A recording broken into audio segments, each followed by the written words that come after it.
Well, hi, everybody. This is Dear Mama Sal, and we are live on a Sunday afternoon, which means it's time for us to talk about coping with stress. For those of you who don't know, Dear Mama Sal is not just me. It's a group of us who get together 3 times a week to talk about, coping with our lives. And the reason that we started this is we are all coping with different things at different times. And so what I wanted to do is to make sure that viewers understood this is quite normal, all right? On Fridays, we talk about coping with feelings. Having feelings is quite normal. It's not letting them overwhelm you that is the trick.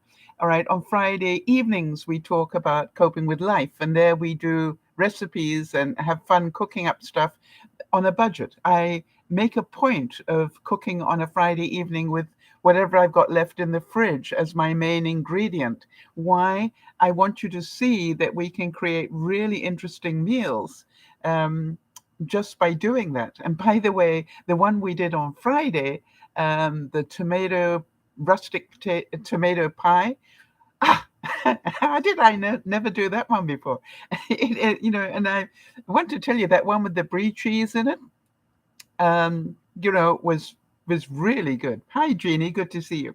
And then on Sunday afternoons, we talk about coping with stress. Why? Because we all have it. Now, for some of you, the stress is the amount of heat that you're feeling at the moment, and we'll get onto that in a moment. So, here we have today, we're going to talk about reducing our stress by understanding our lives better. And the reason I want to talk about that is sometimes we waste an awful lot of time and energy not realizing that our lives are unfolding exactly as they should. All right. And so, just before we get on to that, though, happy birthday to Linda.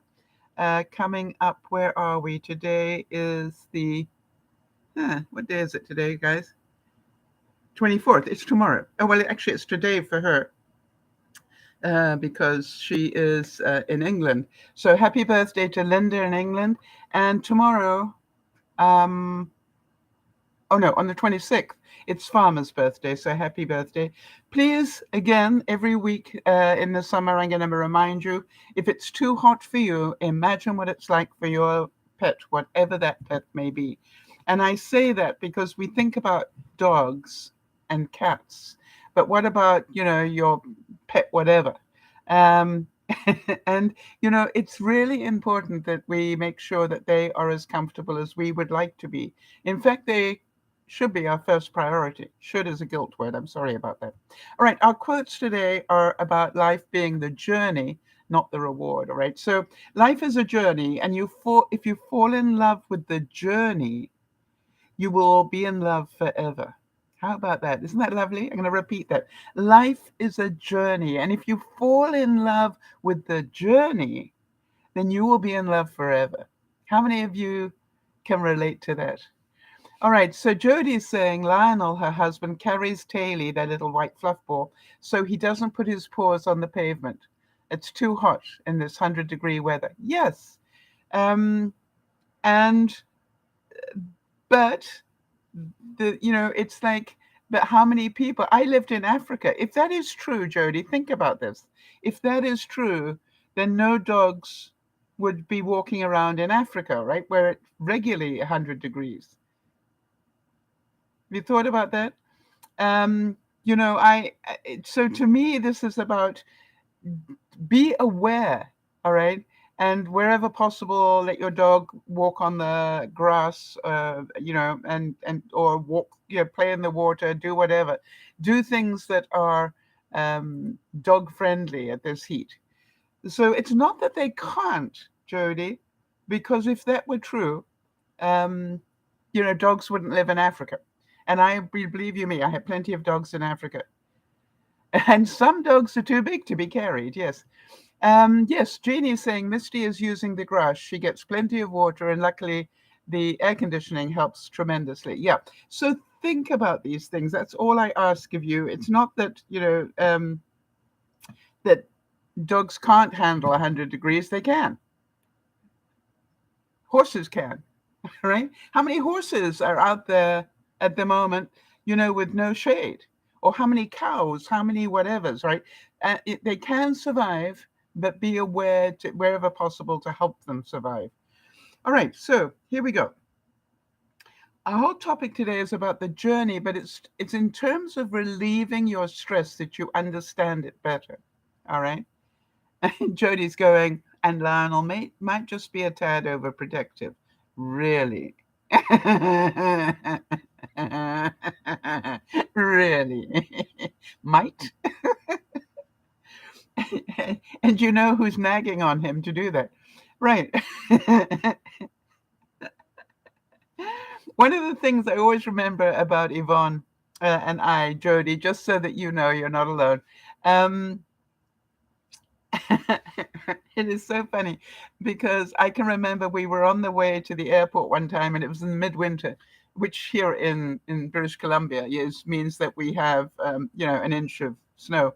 And I was on the way to the airport to go pick up Yvonne's son with her. And it was so funny because about halfway there, Yvonne said, "Oh my gosh." And I said, "What?" And she said, "I left Buddy." That was my dog before Bean Bean. "I left Buddy out. We need to go back." And I said, "Are you telling me you left Buddy out and we need to go back because there's snow on the ground and he might get cold?" She said, "Yes." And I said, "He's got a fur coat." And I said, "Let me tell you what he will do. He will find the most protected area. By the way, he will probably go under my deck, where had a big deck, which is her sort of porch area, where there isn't any snow. And then he will curl himself up on your front doormat and stick his nose under his tail, and he will be absolutely fine for an hour." But it was just like, and she, it's so funny because I always remember that. I said, they are a lot more, they're a lot more adaptable than you think. All right, so Jeannie's saying, let me see this. There are horses near her, and they're out first thing this morning. Yeah, absolutely. There's something, Jody's saying, "Jeannie, I bet that's so beautiful. That would be a dream come true for me. I adore horses." Jeannie's saying they're the expensive horses that do dressage. I want to tell you, I never had an expensive horse, but I did a lot of dressage. I bought my dressage horses straight off the racetrack, Jeannie. And then I trained them and when I got my horses, they had 2 speeds, stop and go. And if you tried to get them to go in a circle, they'd fall over, because they had they're used to running straight. And so it would take hours and hours and hours of practice with them. And I can remember, but that used to be the journey for me. I loved the hours and hours of work because it was wonderful to watch a horse go from 2 speed stop and go to going, suddenly doing one of these extended trots that you've seen them do at the Olympics. When you can teach a horse to do that, you've done something right. Or you get it to canter on a circle when you knew that 6 months ago it couldn't have done half a circle without losing balance. All right. And I can remember I lost one of my horses. It died at this, and I literally went to the stables where I stabled my horse, and I put up a notice and said to people, "I love to ride, and I love to ride dressage. So if any of your horses need some extra work on them to learn stuff, let me know that it's okay to ride your horse, and I will spend hours and hours training your horse. Just tell me what you want it to learn to do."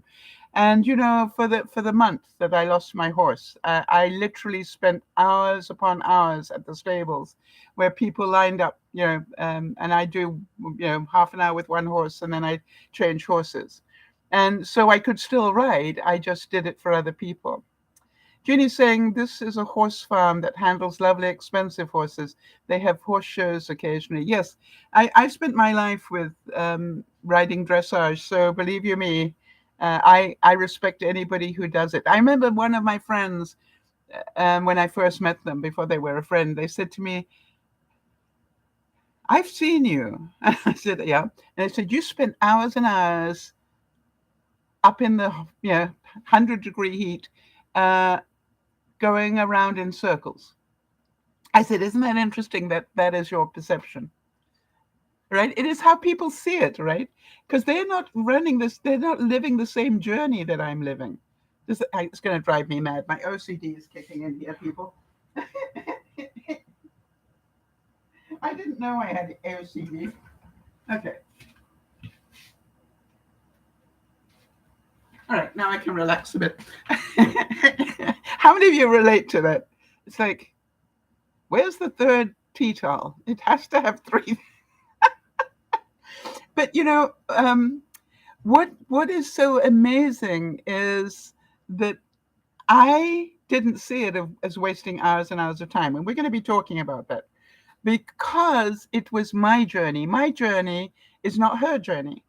And she's going, who would go out in 100-degree heat and ride a horse round and round an arena?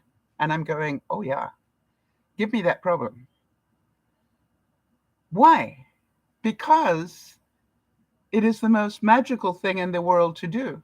And, if some of you have heard me tell this story, but what's the real magical thing to do is to be able to take somebody who's learning dressage and put them on your well-trained horse and say to them, whatever you do, do not move in that saddle unless you mean to. And they go, what?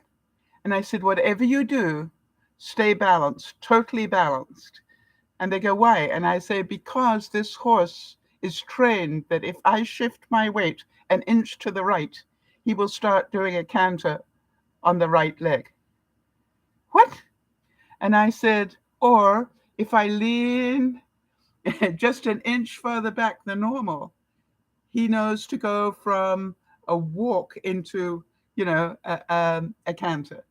Or if I shift, like this, and they're going, yeah, right. Okay, fine. And then I'd send them off with my horse. They very rarely made it by, past a couple of steps. And suddenly my horse, I said, but be aware that my horse might suddenly go from walk to canter because you moved, or walk to a trot or something when you didn't tell them to. It means you moved in the saddle. And that's what I want to teach you.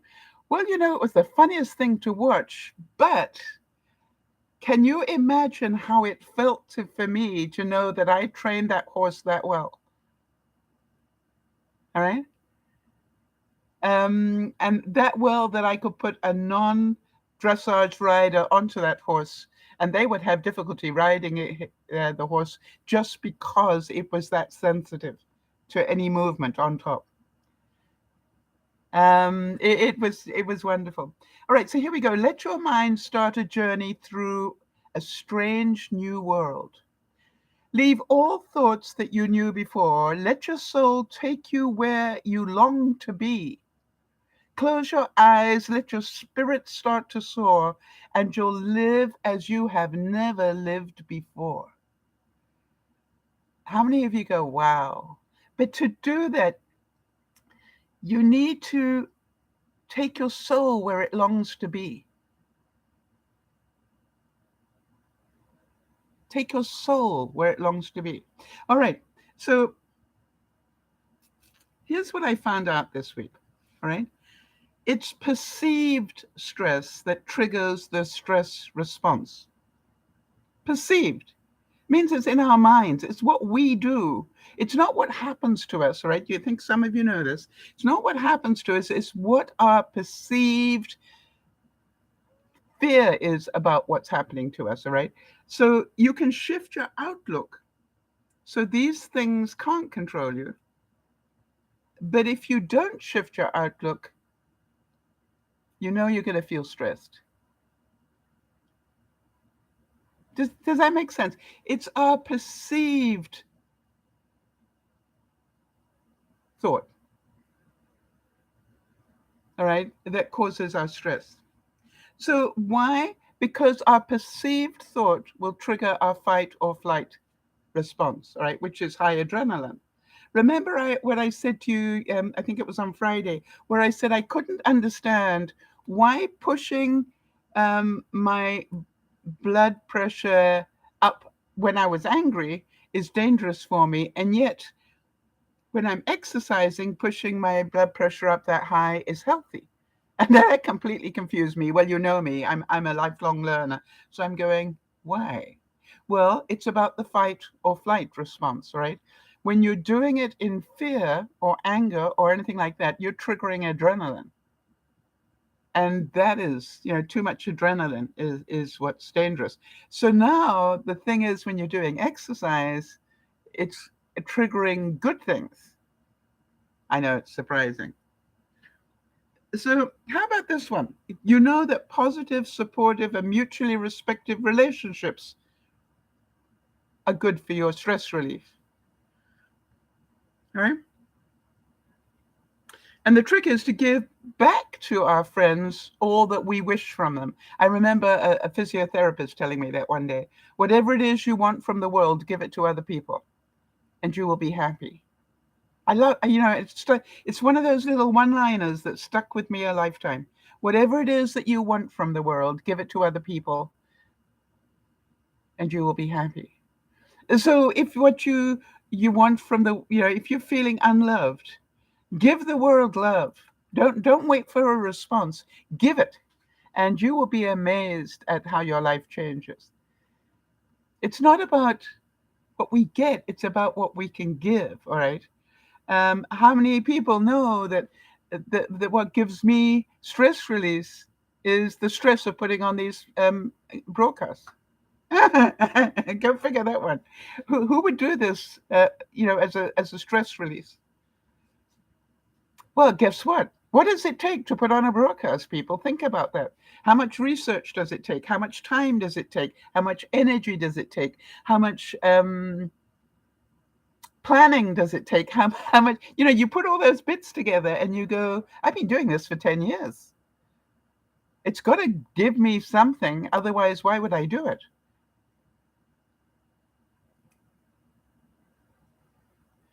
How about this one? I love this. This quote says, the only journey is the one within. The only journey is the one within. So what about those of you who, when you hear about relationships, think, yeah, well, that would be nice if I had one. Be that a friend or a love relationship. Yeah, that would be nice if I had one. And then I think about my one friend, Laurie, who told me, I always remember, it's another one of those one-liners that I will remember for a lifetime. And I was, it was many, many years ago. And I was muttering about the fact that I wasn't in love, when love used to be, being in love was my big addiction. I wanted to be in love. I loved that feeling. And I hated it. But anyway, never mind. It was in those days. And it was so cute because I remember I was muttering about something and she said, so you want to be in a relationship with somebody? And I went, yeah. And then she sort of looked at me in that look she could give. And she said, so are the guys lined up outside the door or something? And I said, what? And she said, are the guys, good looking, handsome, tall, dark and handsome type guys, are they lined up outside the door at the moment? And I went, unfortunately not, no. Ah, she said, so you're going to need to go out then to find them. The wisdom in that was just so brilliant. All right. Which is, how can I sit at home muttering because I haven't met anybody when I'm sitting at home and nobody gets to meet me? Duh.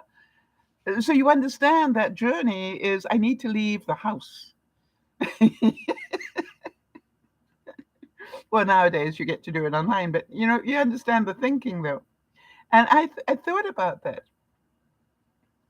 I thought about that, and it always made me laugh. And I went, now when anybody says to me, "Oh, I haven't got any friends," I now know that the reason they haven't is they're not doing anything that creates friends. And you're saying, "Well, I don't know how to do that." Well, hello, some of you had children, and some of you taught your children about having friends. What did parents teach you, or can you remember when you were small and you came home from school and you were upset because you didn't have any friends? What did your parents tell you about making friends? Let's hear some of the stories. And, it's important that you remember these life stories, these life lessons that we were taught. And the thing is, you don't make friends by not doing anything. I know it's surprising. But, sitting at home complaining about it doesn't make you friends.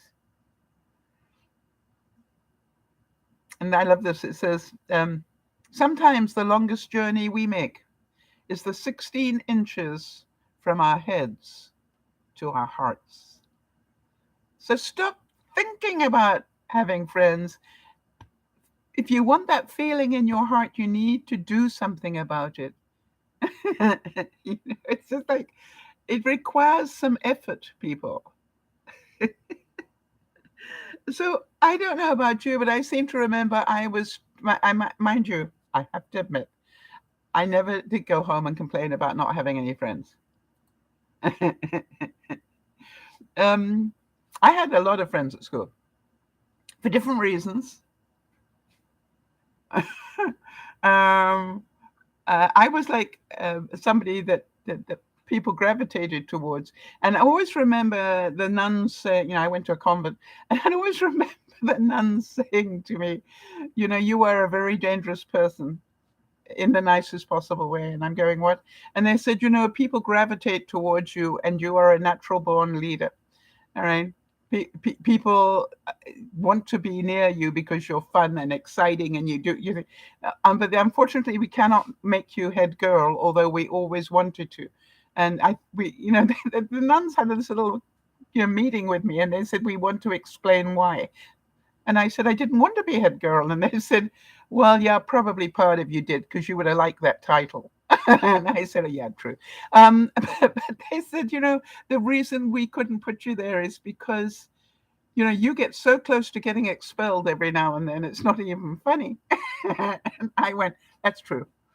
And it's just like, they said, we want you to know that has great uses in life. All right, that you have this balance between being a natural born leader, but you push the envelope.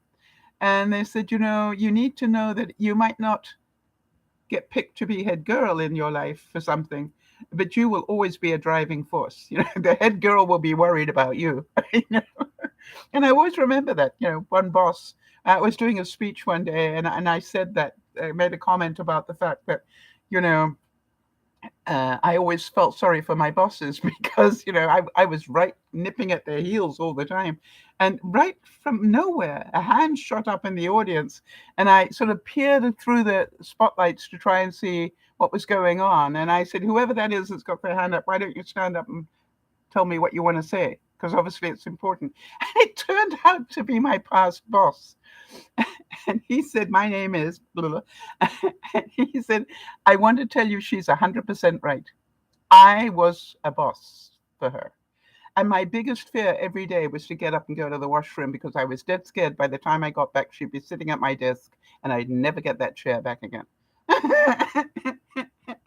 And the audience laughed because he thought he was being funny. I laughed because he was dead right. All right, Jeannie's saying, I've made good acquaintances at the vets and internists because I feed them. I do it because it gives me pleasure. I don't think, Jeannie, that you made good friends because you feed people. All right, that would be conditional. I think you make good friends because you're a nice human being, and your feeding people is a demonstration of that. I don't think you feed them to make friends. That would mean that you're buying them. That's not who you are, I don't think. Are you? But you understand that you naturally do that. I had the crankiest person you can imagine as the receptionist at my doctor's office. I could not get on with this person to save my life. It didn't matter what I did or what I said or whatever. She just treated me really, really badly. I thought. Because I'm a nice person. Why would you treat me badly? Why would you not smile at me? Why would you not whatever? And then I thought about it for a while and I thought, but what have I done to make her realize that I'm a nice person? Right? Because she doesn't know that. She sees my body language and my power. Yeah, maybe I threaten her in some way. I don't know. That's what she sees. She doesn't see the heart or anything else. So that Christmas, I made her something. Now, Jeannie, the same thing, right? That Christmas, I made her something to demonstrate love. I want to tell you, it blew her away. And I thought she was just being polite. But that present that I gave her still sits on her reception desk. And I made her something. Right? Yes, Jeannie's saying, I'm not trying to buy them. I like them. Yes, and that's how you show your love, right? You show your love by baking for them. Jody does the same thing. She bakes for people. But, the thing is that you demonstrate, you're not waiting for them to do something so you will like them. You already are telling them, I like you as a human being. Here, this is how you know. I'm bringing you a gift. And Jeannie's saying some people even say that you're funny. Remember my story about the pharmacist the other day who said, please come and visit more often, not just once every 3 months. And I went, why? And she said, because you're such a delight. We laugh more today than we've laughed in a month. And you've only been in here for 15 minutes. Yes, and Jody's saying, I totally understand the joy of baking or cooking for others, but the question I have, is it not true that all the time you're doing that, you are enjoying the journey? While you're cooking it for them, you're feeling good. Because you're so, they're going to love this. How do you think I feel when I'm putting a broadcast together that I think actually will help somebody? I will never probably meet them. But somebody is going to appreciate what I put together. That's that to me, with tears in my eyes, that to me is what it's all about. Life is a journey. When we stop, things don't go right. When you stop having, and Pope Francis said that, by the way, when we stop having hope, when we stop having dreams, when we stop challenging ourselves, that is when we get old and tired and bitter. All right? Yeah, Jody's saying, yes, that's the key word. You are appreciated. I am certain Jeannie would say that as well. That when she sees the joy on their face, she feels that it was well worth all the time she took, cooking whatever it was she was cooking up.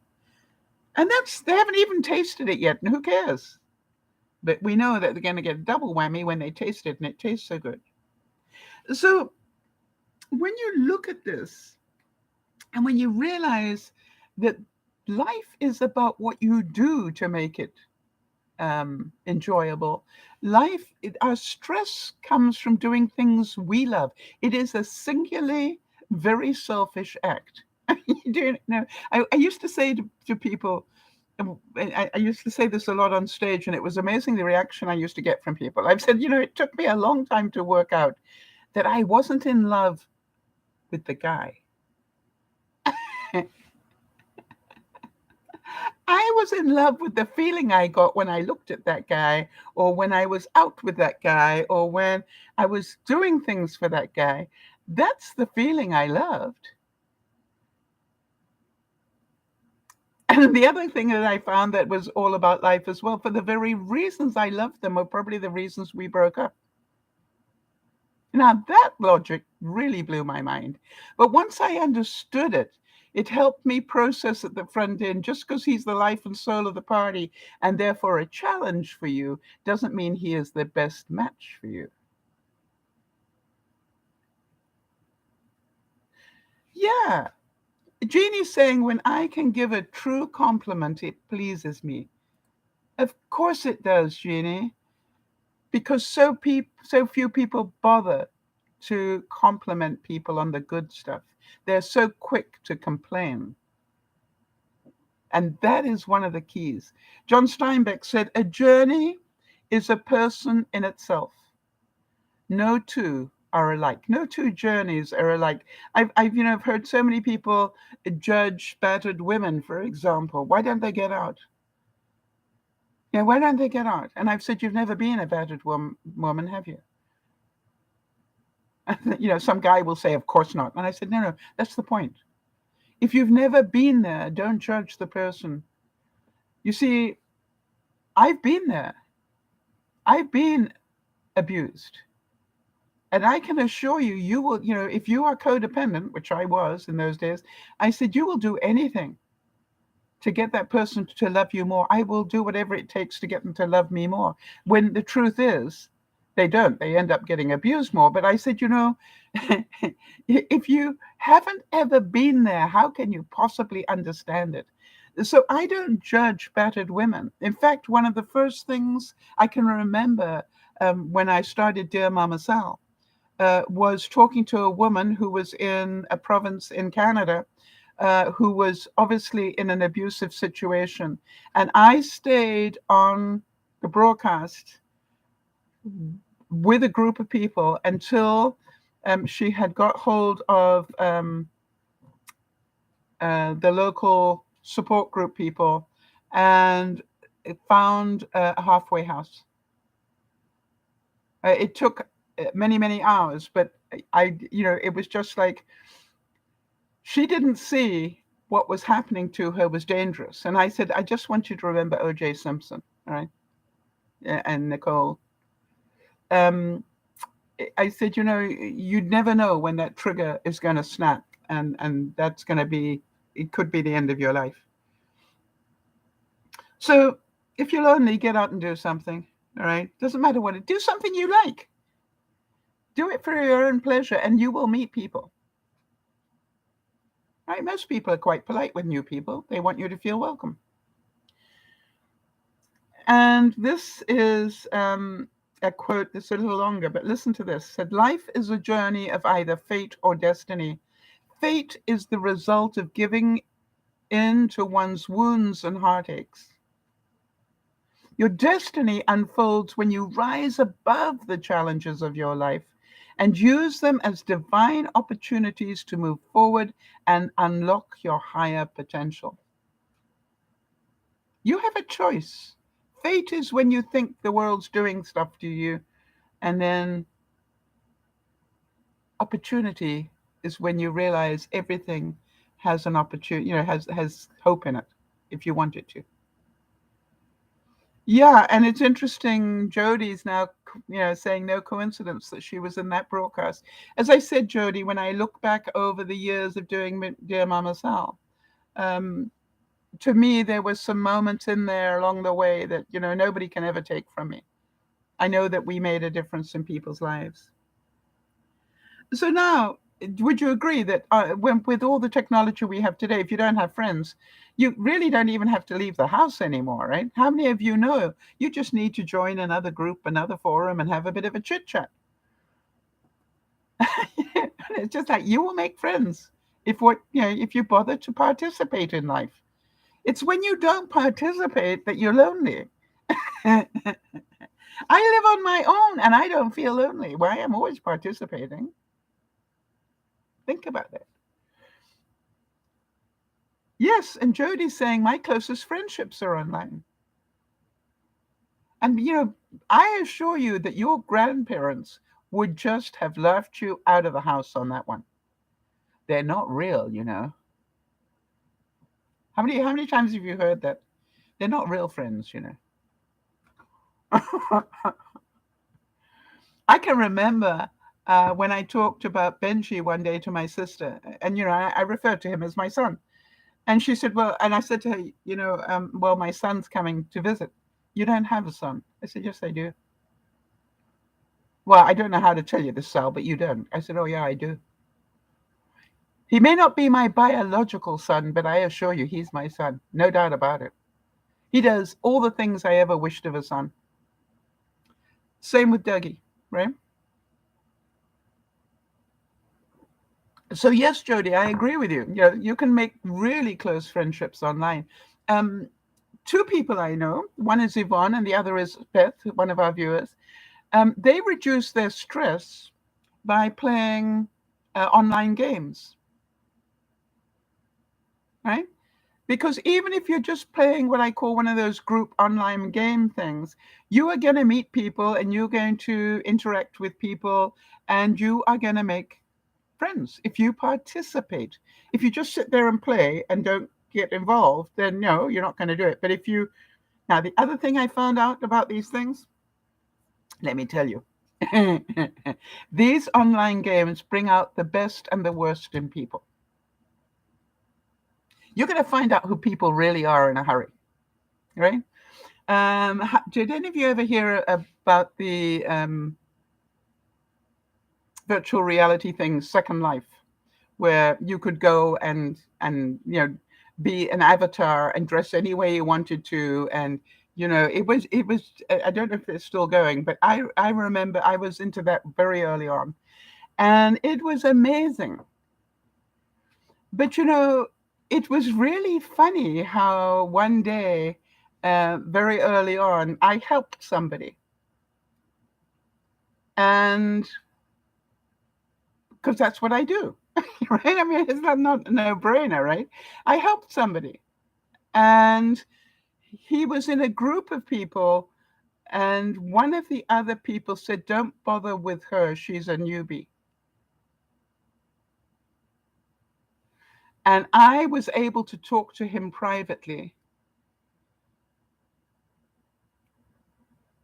Because he in turn had helped me with something. And I was able to talk to him privately.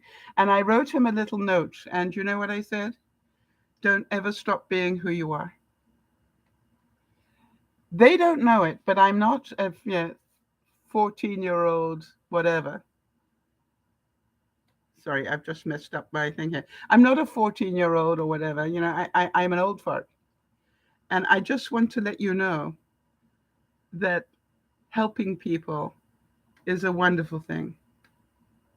An absolutely wonderful thing. And I can't get back into my program. That's so funny.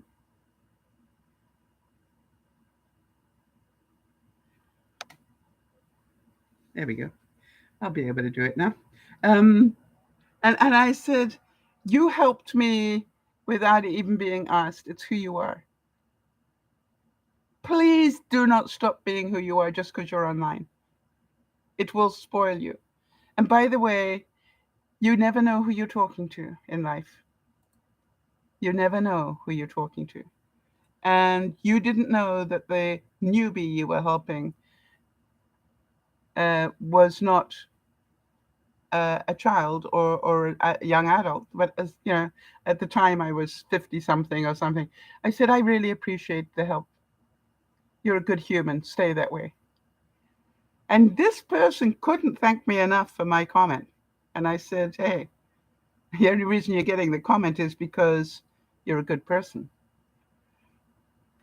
And whether you know it or not, playing games like this will depending on how you play it, you will either continue to be a good person, or you'll start to buy into the negatives. So here's the other thing. One time I was playing an online game that was a battle game.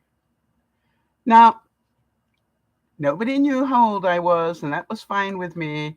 But I automatically, it happens all the time. Whenever I play a game, I end up being a leader. I don't mean to. I don't do anything particularly except be who I am. And I'm funny and so forth.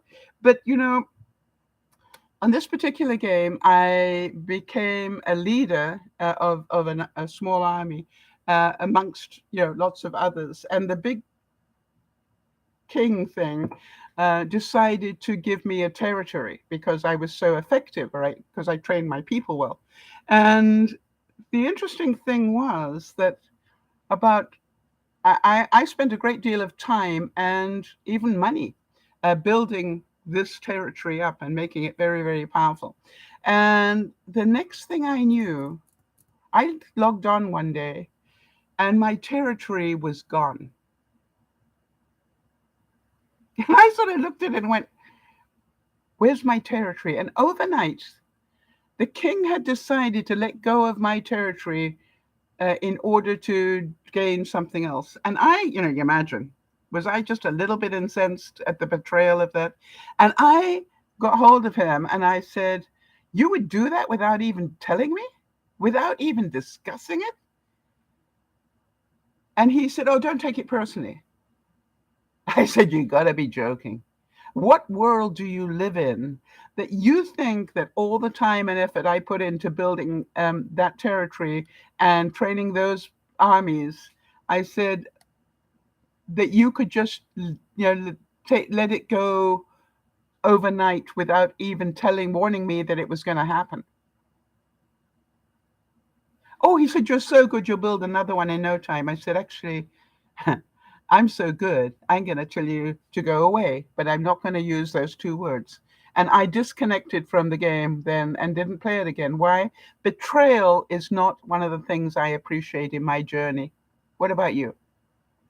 And to me, that was just like, I don't want to be playing in a game that thinks that's a good thing to do.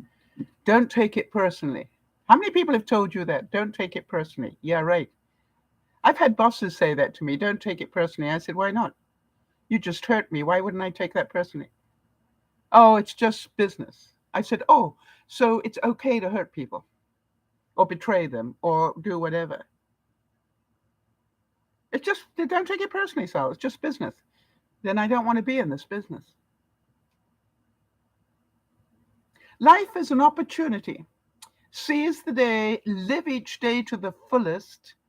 Life is not a project, but a journey to be enjoyed. How many of you can honestly say you enjoy your life? And if you don't, you're doing something that you don't like doing. Makes sense. You're doing something that you don't like doing, or you're not accepting reality. You see, the whole thing is, I will keep quoting Kenny Rogers and the Gambler, right? You're going to be dealt a hand of cards. How you play them will either make you a winner or a loser. You got to know when to hold them and know when to fold them. Yeah, Jody's saying it's easy for a person hurting you to say don't take it personally. Well, I won't accept that. Anybody who says to me, "Oh, don't take this personally," I go, "Why not? It hurt." I take that very personally. So you can tell me you didn't mean to hurt me, unquote, or you can apologize, your choice. Most people want to blame it on me that I reacted badly. No, I didn't react badly. You hurt me. So when you think about it, there's so many ways online that you can meet people. You can play games. You can join the gardening club, the baking club, the cooking club, you name it. There's so many opportunities today. You don't even have to leave home, and it doesn't cost you anything. You don't have to join a club. Pretty amazing, don't you think? And the Tao says, the journey is the reward. So I wanted to talk a little bit about that. You've been watching me start my Christmas collection, right? How many of you are going, oh, that is so pretty? Okay. Now, the interesting thing is that when I first made this, Jody's reaction was, I don't even want to think about the work involved in that. It looks pretty simple, doesn't it? And Jody is a creative person, and her reaction was, I don't even want to think about the work in that. Okay? And then I did this, and everybody else goes, oh, isn't that pretty? Jody says, how long does it take to weed it? Now, weeding is when you've cut it and you have to take each one of these little bits out without tearing the bit next to it. So the question I have is, why would anybody do that? Why would anybody take the time to do that? Yes, Jody's saying, good point, right? Jody's saying, It's about pulling out this little bit here without breaking the legs of the deer. Or how about these tiny branches, all right, without getting all. So I wondered if you'd like to see what it looks like before I create this part of the journey. By the way, it takes a full 18 minutes for the machine to cut them.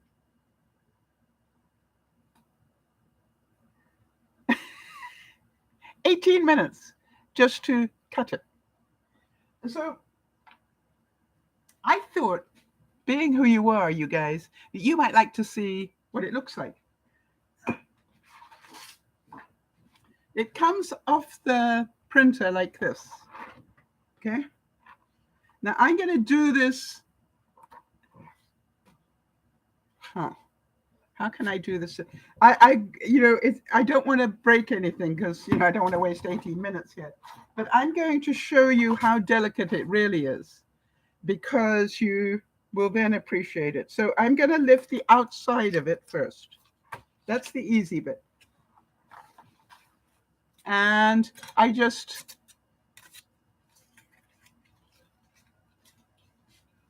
throw the paper away.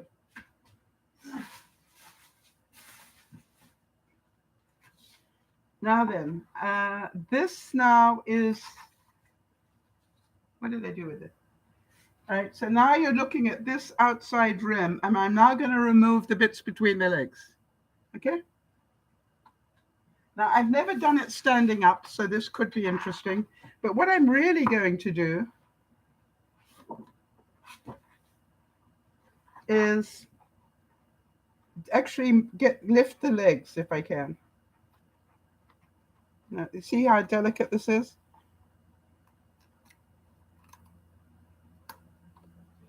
Oh, look at that. A whole piece came out. We like that.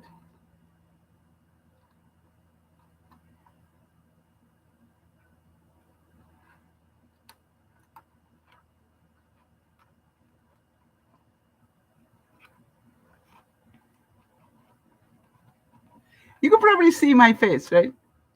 What are you noticing? Because I just noticed what's happening as I do this. How many of you can see as each bit comes apart, it makes me happy? Or not?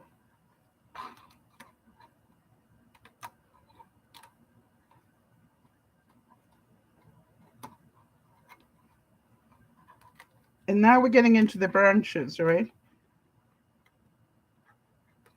Now, I'm not going to worry about getting it too perfect because I just want to get this off the mat, all right? Because I can do the fine weeding later. But this is what it takes just to get it off the mat. How many of you can see? I don't even have my glasses on. I can't believe I'm doing this without glasses, but never mind. So here's the question. Oh, interesting. Jody's saying it takes a steady hand and concentration and patience galore. So why would anybody do this, Jody? And isn't life the same, about a steady hand and patience?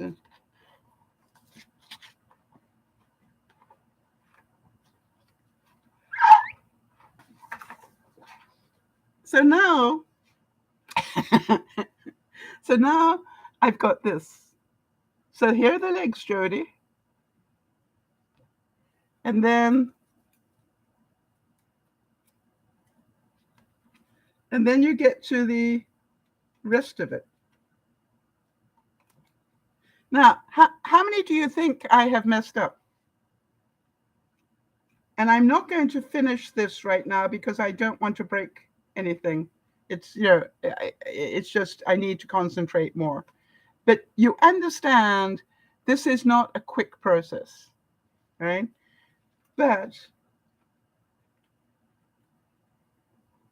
you probably saw my body language, and I wasn't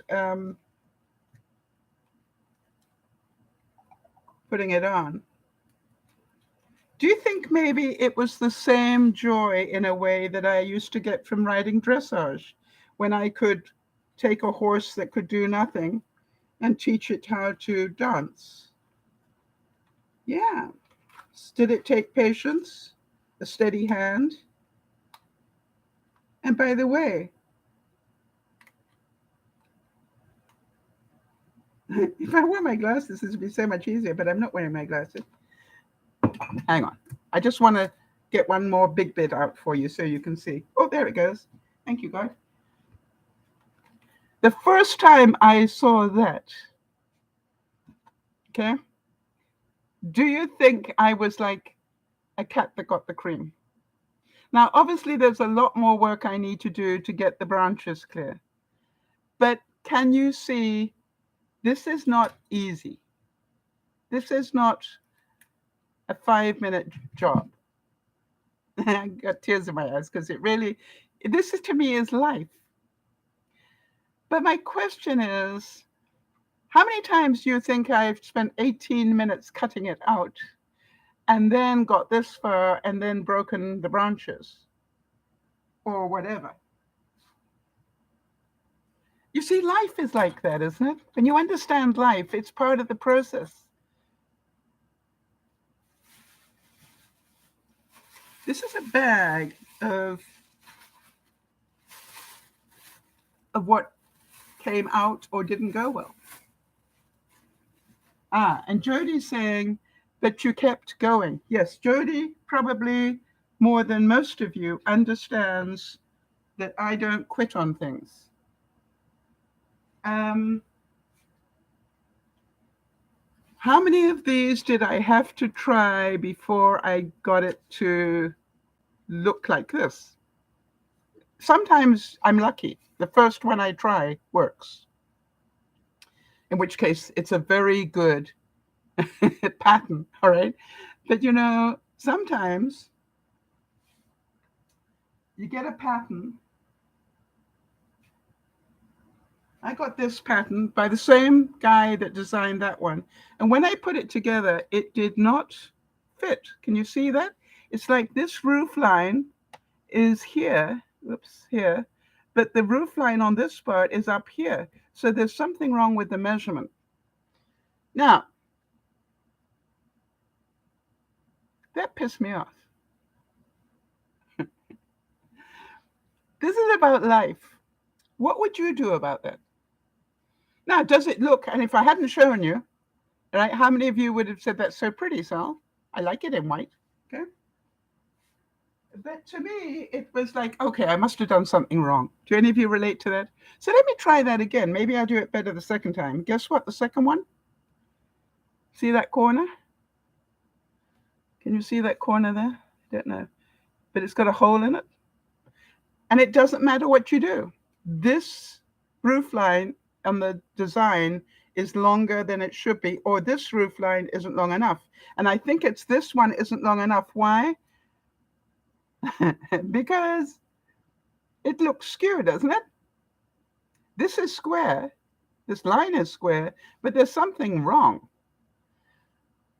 So here's the thing. I don't know what you would do, but I wrote to the artist who designed it and said, hey, do me a favor. Has anybody other than me had a problem with this particular design? Because, and I showed him pictures, and I presume I'm not a miracle person, so therefore it's likely that other people have had the same problem. I wonder whether you have done a revision of that design, and if so, could you let me have it?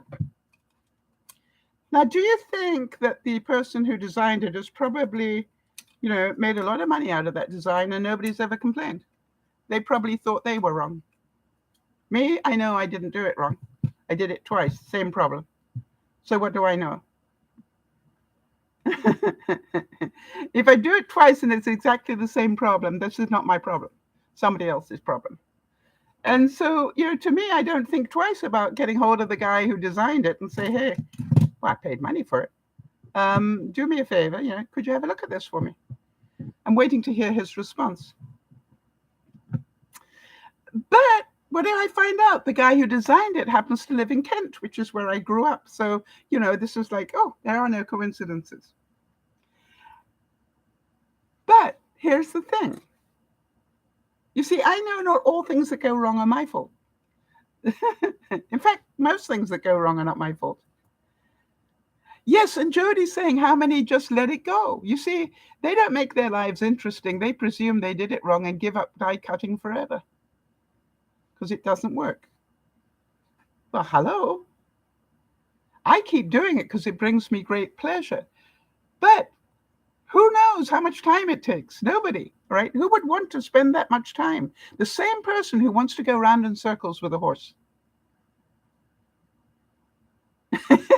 You get what I'm getting at? It's in my DNA to solve those sort of problems, and work at it until I work it out. Now, I kept seeing something that I really liked the look of, and guess what? The same artist designed it. And so I'd seen it a couple of times, and I just did it don't worry about the color of it, because I'd always wanted to do it. And so guess what? If you've always wanted to do something, do it. So I got the pattern, and are you ready? So this is not a real candle, all right? This is what do you call it? A battery candle. But I saw this, and I thought it was so cute for Christmas. What do you think? Now, I did it on some paper that I had left. Hang on, let me get this closer to the camera for you. But I'm going to get a picture of it at night. But I just thought that was so pretty. Now, how much time did that take?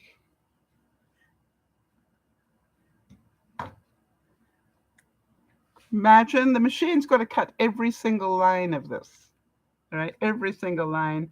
And then I needed to go and push every single one of these petals up. And some of them have to go out completely. The ones where you see the hole, like this hole here and this hole here and this hole here, those have to be pushed right out. But the rest you have to carefully lift the leaves. Who wants to spend time doing that? The person who wants to get that result. Quite simple. You do what brings you joy. Life is a journey. Travel it well. If you're not doing things you enjoy, then stop doing them. However, I know another very simple rule of life. And that is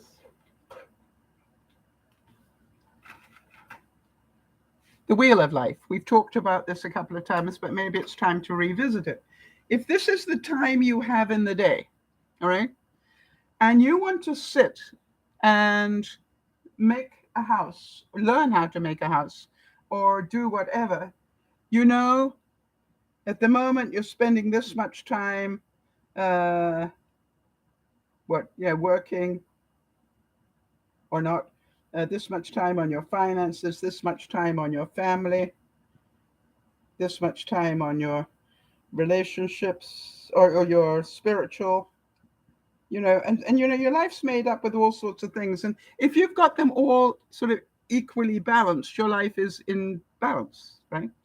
But if suddenly Sal decides she wants to do a creative thing, what do we know will happen?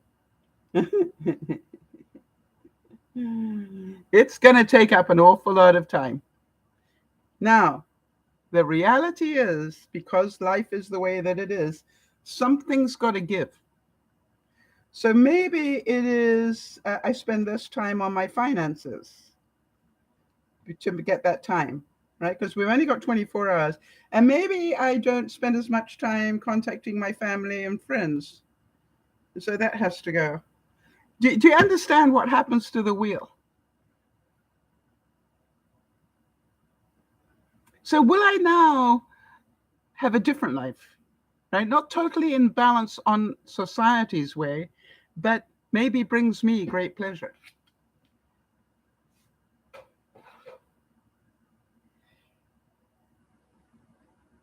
What did I do with the lid, people? There we go. So do you understand that if I think about pleasing other people, then I can't do it. But if I go, you're retired, you can do what you like, then I also can say, and I can do it when I like.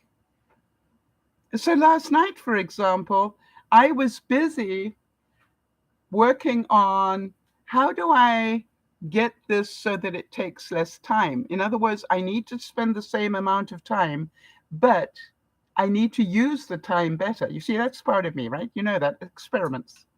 So what I worked out last night is while that is taking 18 minutes to cut on the machine, what am I going to be doing?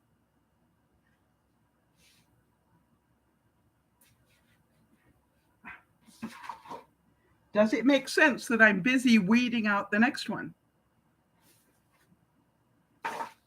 And then you end up, all right, with the card.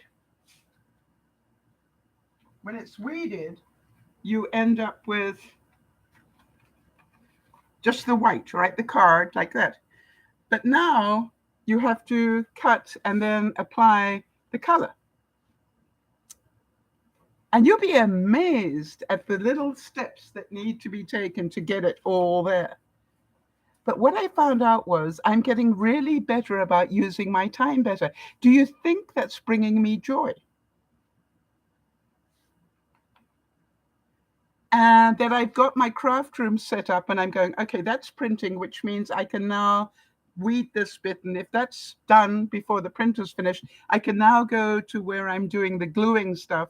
You see, it's all a process and it brings me joy.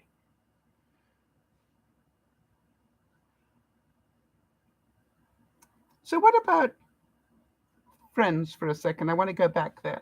How many of you have got friends or people in your life that suck the energy out of you? And how many of you could feel that when I'm talking about this, I am energized, by the way?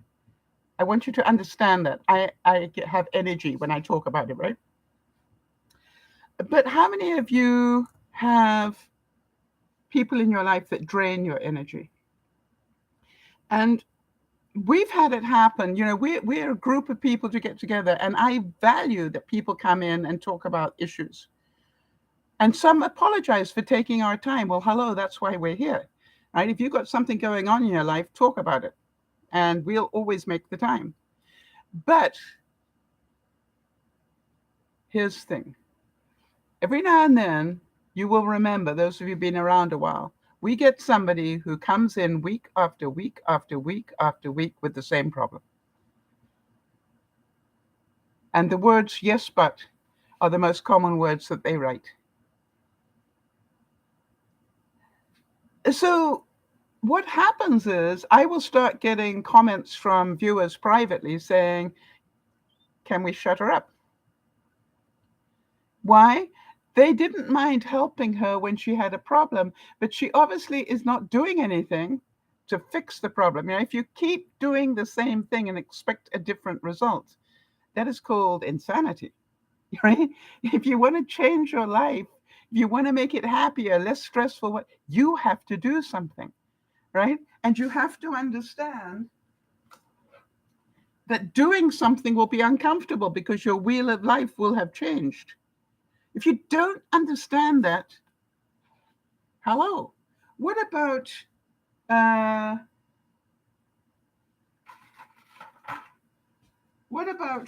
somebody who's in perfect balance, right? Somebody whose life is in pretty good balance, not perfect, but pretty good balance like this, and suddenly they get a major illness. Well, hello, suddenly the time spent on a major illness, all right, shifts that wheel of life completely, which means other things will have less time spent on them. Now, the trick about having a happy life is to learning to live your life with this shape wheel. Is it possible? You bet it is. Ask Erin. Ask Judy. You know, yes, it's possible. But you also need to know you're not Superwoman, right? You may. I always say that Erin has, is one of the most impressive people I've ever met in my life. Why? She lives life with the use of one hand and her brain. Thank goodness, her brain.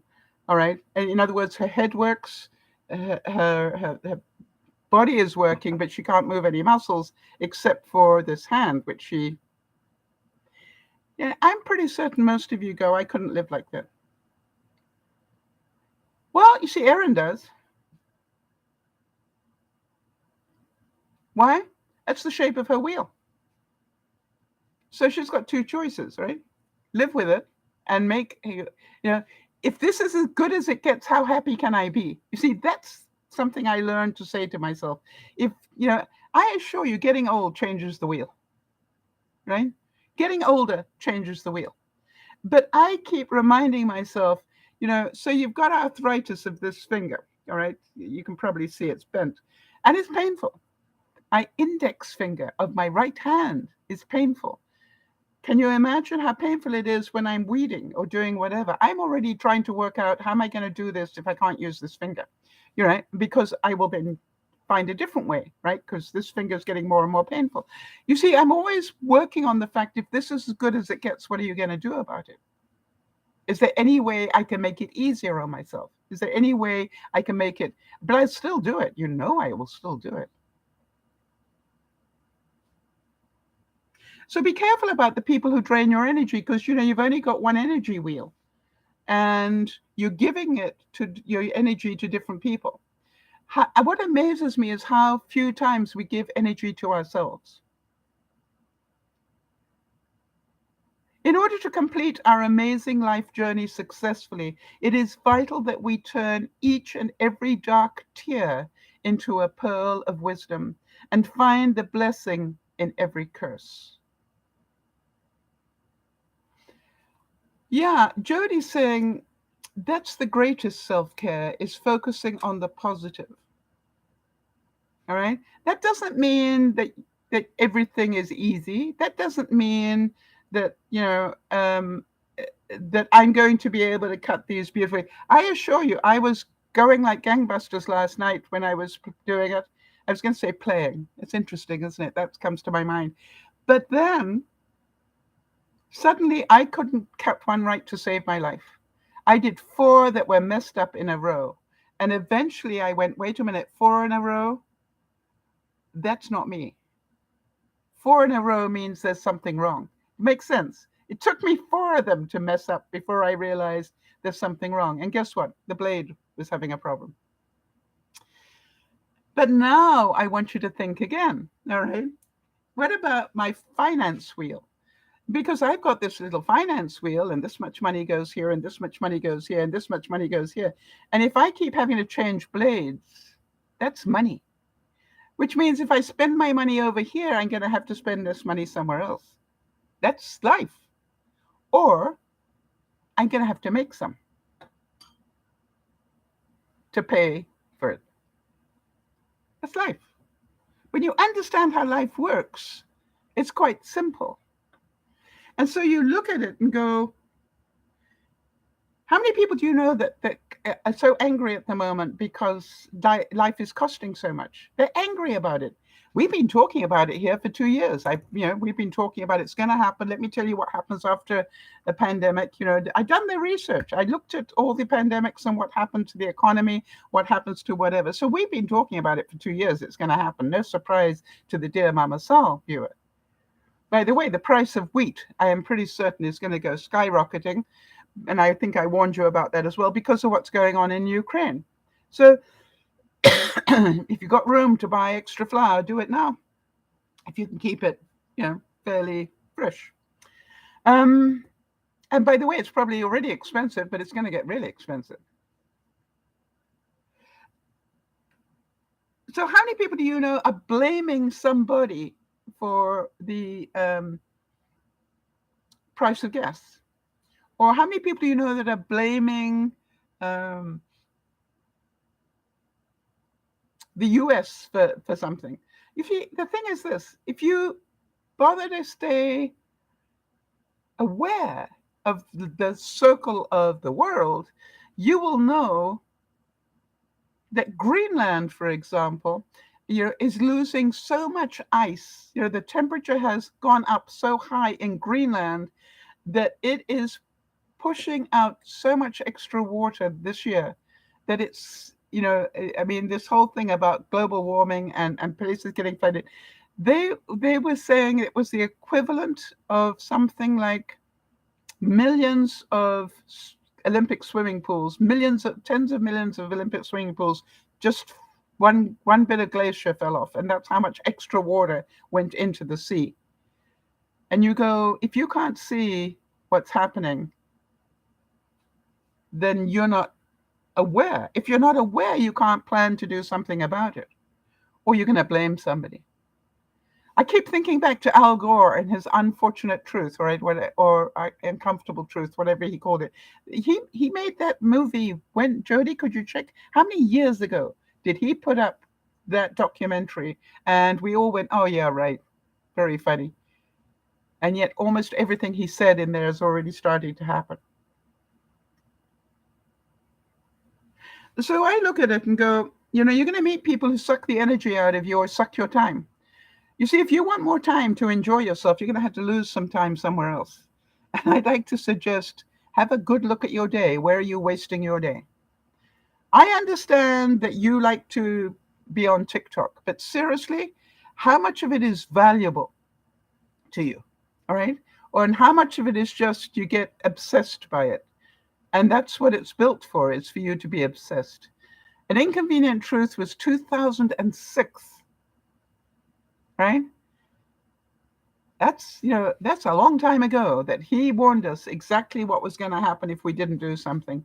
And government after governments have done not enough, and we now got the problem. You look at it that, don't think you can't live in 100-degree heat. We can. I did it in Africa for 15 years. You can do it. You just have to live differently. I did it in Africa without air conditioning. The problem is now the droughts and everything that were in Africa are going to start happening in other parts of the world. Now, the droughts in Africa will now mean people dying in those areas through lack of water. It's not sustainable. So more and more people are going to gravitate towards where there is water. Okay. So if you happen to own a water source, you're probably going to do very well. So you look at it and go, you can be controlled by the negative, or you can say, I know it's coming, let me make a plan. If you can say, I know it's coming, let me make a plan, then you will have a happier life. Jody, I remember hearing you say the other day something about the fact that you have realized that you are an expert at researching stuff on Facebook Marketplace. You followed that up with a comment, which is, I wish I'd known this earlier. I could have made a business out of it, and then said, if only we had the space. And then you know what my reaction was to that. I wonder if Jody heard herself. You see, the thing is, I think you enjoy researching stuff on Facebook. And I think that you enjoy finding the deal. My answer when I read that, or when I heard you say that to me, probably wrote it to me, my reaction in my head was, then why don't you look for things that are smaller? Stop looking for furniture. You know the thrill you get when you find it, Jody? It's the same thrill I get when I design something and get it to work, right? But the thing is this, Jody, why aren't you looking for things that are smaller and people really need?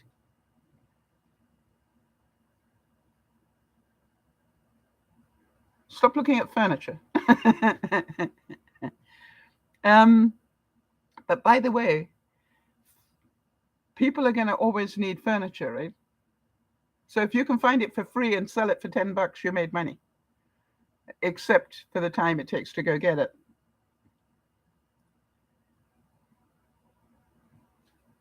Now, here's another thing I want you to think about.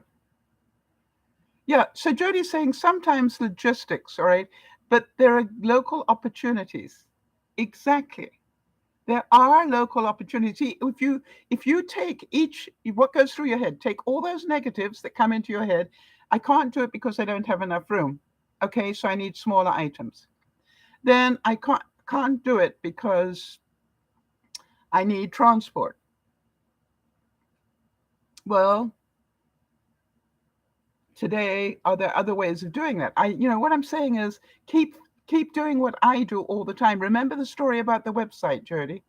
My website broke. It had a malware get into it, and all that work I'd done over the years in my website was, at risk. And I just didn't have the money to fix it. And I waited for 2 years. I waited, and then one day I said, I'm going to take the time and effort to fix the website. Did I have the time? No. Did I want to get it fixed? Obviously. Why? I've always seen that if I couldn't be on camera anymore for any reason, that I could still probably write. And therefore, I would want the website, because that is how I look at my what if. I look at it all the time. What if what would I do if I go blind? I'd have a podcast. How would I do it if I, couldn't type anymore? I think about those things all the time. So I'm not surprised if it happens. Listen to this one. You take people, you put them on a journey, and you give them peril. You find out who they really are. Do you all agree that part of life is dangerous? Part of life is risk. If you've ever been a teenager, part of life is breaking rules. Right? How much thrill did you get when you were a teenager and you broke a rule? I hate to say this, but some of you stole apples way before you were a teenager. And you look at it and you go, it was all risk. But there is something about risk that makes it exciting as well. So, do you understand, even though there is part of me that each time I throw a little piece of paper away because it didn't work, I think I'm wasting trees here. Can you imagine that? But I don't think that. You know why? But those trees go into my compost and give me beautiful flowers. I'm not spending money on fertilizer. I make my own. And part of the process is my weeds and my trimmings and stuff like that, and paper. And I've got layers of it. And I'm going, it's going back. It's the circle of life. Another circle. See, life is about circles. And part of it is dangerous. It's okay. So what I decided was it's going to cost me money to do the website. Is that okay? No, I am on a limited budget. So therefore, in the circle of finance, if I spend money on the website fixing it, and it was so bad I needed a nerd to fix it, that cost big money, right? If I fix it, then I've got to cut money from somewhere. That is human nature. It's about balance. You can't just spend money here without losing money somewhere else, right? If you're on a fixed budget. So, but to me, if you want it badly enough, you will do it. Jody, you still like good food. When I say good food, I notice that you will buy really good canned tomatoes, not just, whatever. You see, you have a standard that you like to keep to, and that costs you money, but you save on other things so you can do that. Am I correct? And now, because of the cost of everything, you're probably having to rethink that, make an adjustment. Can you live, with slightly less brilliant tomatoes, canned tomatoes or whatever? Well, yeah, it's the same way as I said, hang on a second, I cannot put any flowers into that greenhouse window during this, from about June onwards until September. Or I can go, it is the ultimate dehydrator. Let me start buying fruits in bulk and dehydrating them. Yes, and Jodie's saying, all right, for special dishes, she still buys the good quality ones, but I buy all kinds of tomatoes now, right? But you had to change. You had to take the risk of finding out. Jodie, when I said to you, if you want to save an awful lot of money, mix really good coffee with this, regular store brand in equal quantities, you will hardly notice the difference. I am certain you rolled your eyes, but for some reason you decided to try it. How much money do you think you've saved on coffee? And have you really wasted that much in taste? I don't think so. So listen to this. Life is a journey that must be traveled no matter how bad the roads and accommodations. All right, so Jodie's saying she reckons she saved over $100 just on coffee alone by doing that. I want to tell you, as you know, I've got up above my cupboards here, I've got coffee stored like you cannot believe. Anytime coffee that I like goes on sale, that's when I buy it. And then the rest of the time, I buy the store brand, whatever brand it is that's on sale. The cost of your favorite coffee has tripled, which is what I warned you about 2 years ago, right? That coffee would be one of the high price items. However, is it also true that life is a journey filled with unexpected miracles? You see, it's like, if we got all this bad stuff going on, are you still looking for the miracles? So I thought that was a little bit of a miracle when I actually got that worked out and did it. Can you believe it? That it felt like a little miracle. Or the first time I made the deer envelope, the deer thing. And then, oh, I didn't show you that. Hang on. Oh, yes, I can. Yes, I can.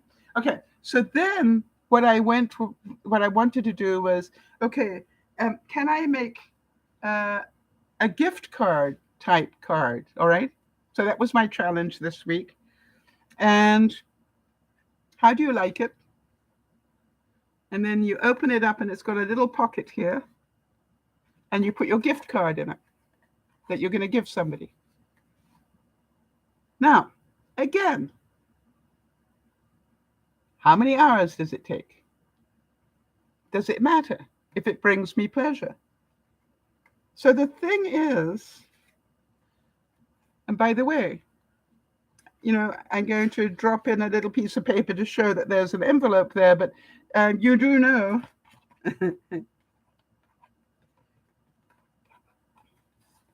you do know where that little bit of white paper came from, don't you? The deer, right? It's a little bit that and then I make it look pretty. Why? Then it has function. I don't have to throw it away. It has function. But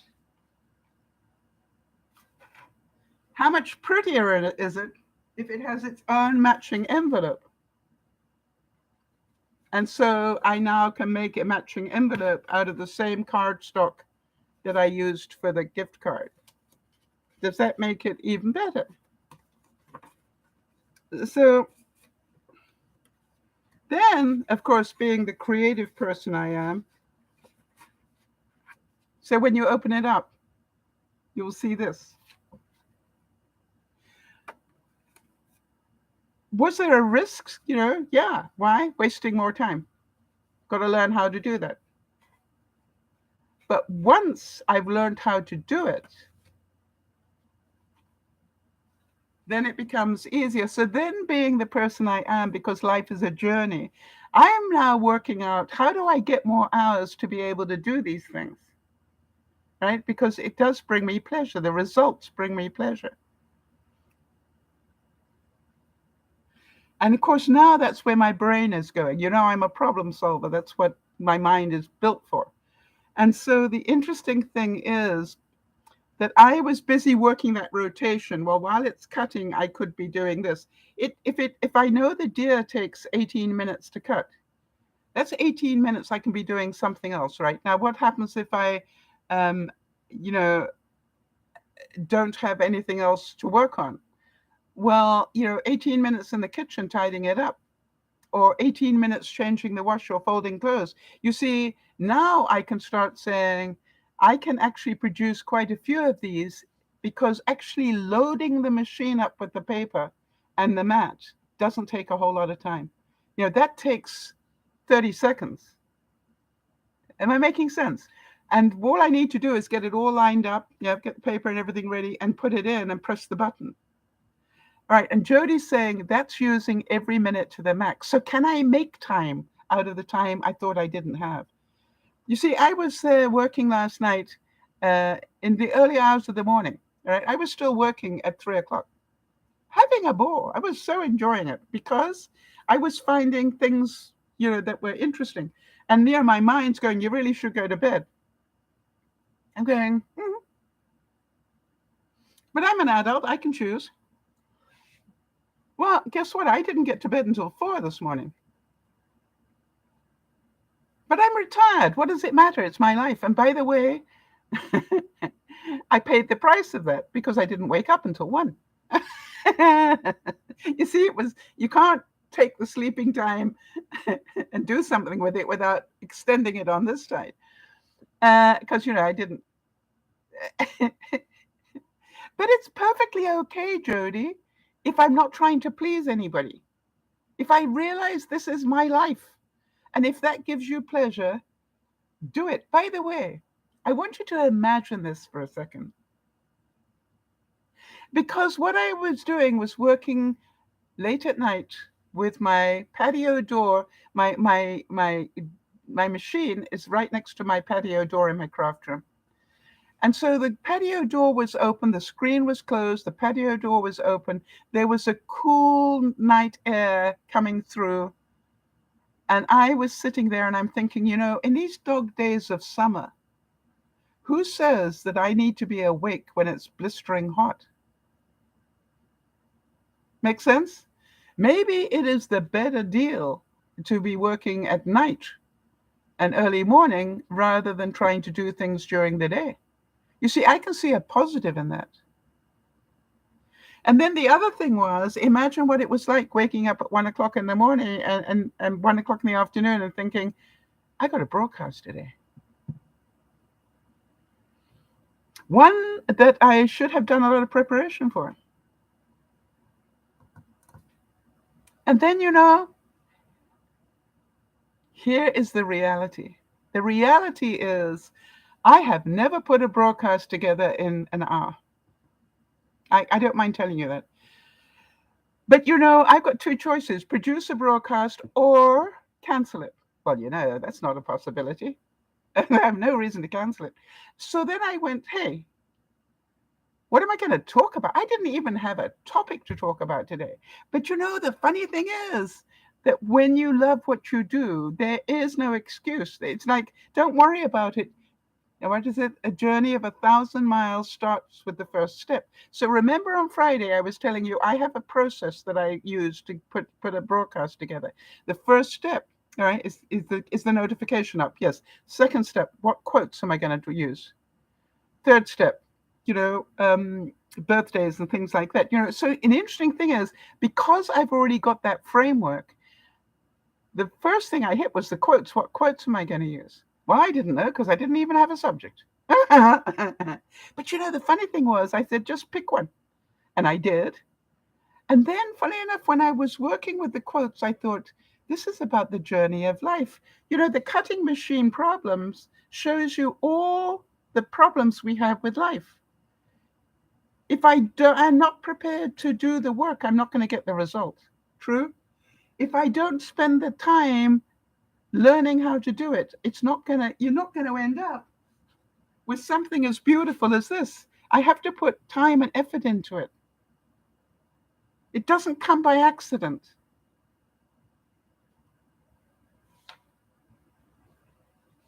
But how many people would say, oh, I'd love to be able to do that, but I can't? No, it's not that people can't, it's they choose not to. Now, how many of you are going, you probably could have bought the envelope, so? Not the same, is it? Now, obviously some of the cards have, store-bought envelopes, but it's about the process makes me happy. What do you think it's like each time I make an envelope and it perfectly matches what I'm doing? I don't know why. It gives me great pleasure. So if you think about what's going on in your life, the fact that I didn't have a whole lot of time to put together a broadcast was only made possible by one thing, and that's self-confidence. Right? Did I believe I could? Did I believe that it was possible for me to put together a meaningful broadcast, not just a broadcast, but a meaningful broadcast in an hour? You see, if I thought no, I would have to cancel the broadcast. But it's about, I would have to have extreme focus for 1 hour to make that possible, more focus than I've used in years. I would have to give up every distraction possibility. I would need to sit down and concentrate and enjoy the process because I know the process works. I've got it down to a fine art. And if anybody phoned me in between, I would have to tell them to go away.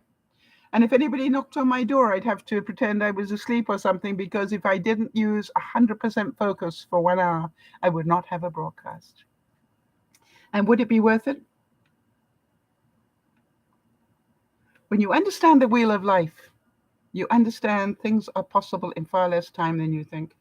When you understand I can be having the machine printing while I'm doing something else, I just have to remember to go back and refeed the machine. I wonder how many things I could make in a day. I'm going to be working on that one.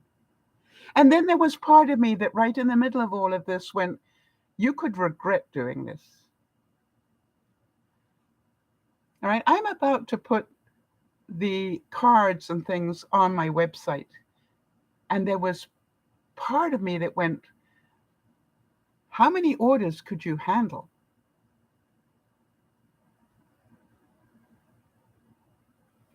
Not many, all right, without it creating more stress.